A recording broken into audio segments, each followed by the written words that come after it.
But she was like, you're not ready. You have to grow up. When you make a commitment, you have to make a commitment. This is a life-changing act in this man's life.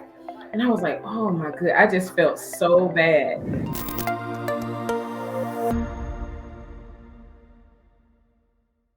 Anyway, Yeah, we'll get into more of that later. It's good. Tell me your story. You've been doing this forever? You're forever. 34 years. That's a long, long time. You started when? 34 years. Yeah, 1988. 1988.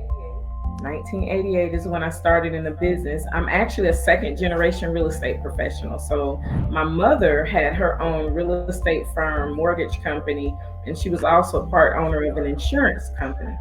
And so in my household, it wasn't, whether you're going to work at McDonald's or Wendy's or you're coming in the office. So, Yeah. I started at a very early age, sitting at the front desk, literally when her receptionist had to go to lunch.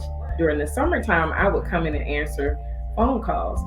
Back in the day, it wasn't much technology. So all we had was a notepad, and we Yeah. took messages, and then I had to call each agent, and give them their sign calls. And so that was my first introduction to the business. And I tell you, Jeff, I used to swear, I'm never going to be an agent. Oh my goodness, this is just too much. And I would watch my mom, deal with the agents in her office and deal with sellers. And then I think it was the summer in between my sophomore and junior year of college, my mom encouraged me to go and get my real estate license. And so I did. At that age, you're just like a sponge. So it was really easy. I went to class, passed the exam. But here's the funniest story, Jeff. I tell you the truth. I'm an open book. My mother was a broker, so she said, "Hey, I'm gonna give you your first listing. So hopefully you'll have your first closing before you go back to school." Now this was in the '80s, so interest rates were really high.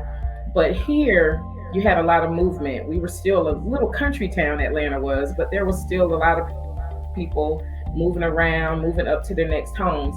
So she literally, I went on a listing presentation with her, and she told the guy, "My daughter's gonna list this house for you." He was like, "Oh, great. She's young. She's gonna be enthusiastic."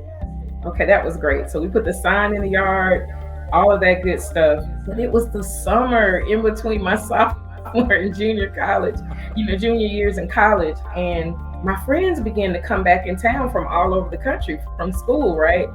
I did not see that man another time. So I didn't even really try to market the house.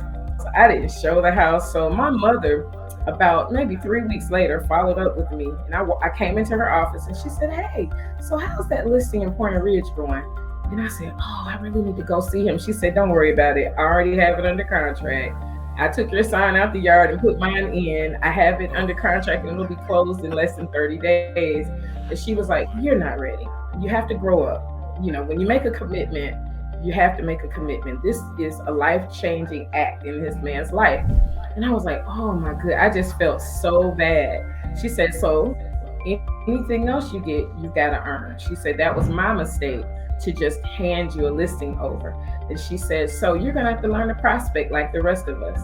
And there came my career. So I was determined to get me another deal just to prove my mom wrong before I went away to school. And literally, I went door knocking. I went to her next sales meeting and they talked about door knocking.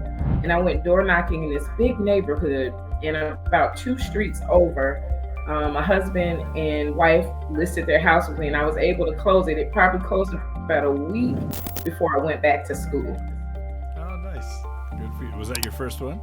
It was my very first transaction, yes. Good for you.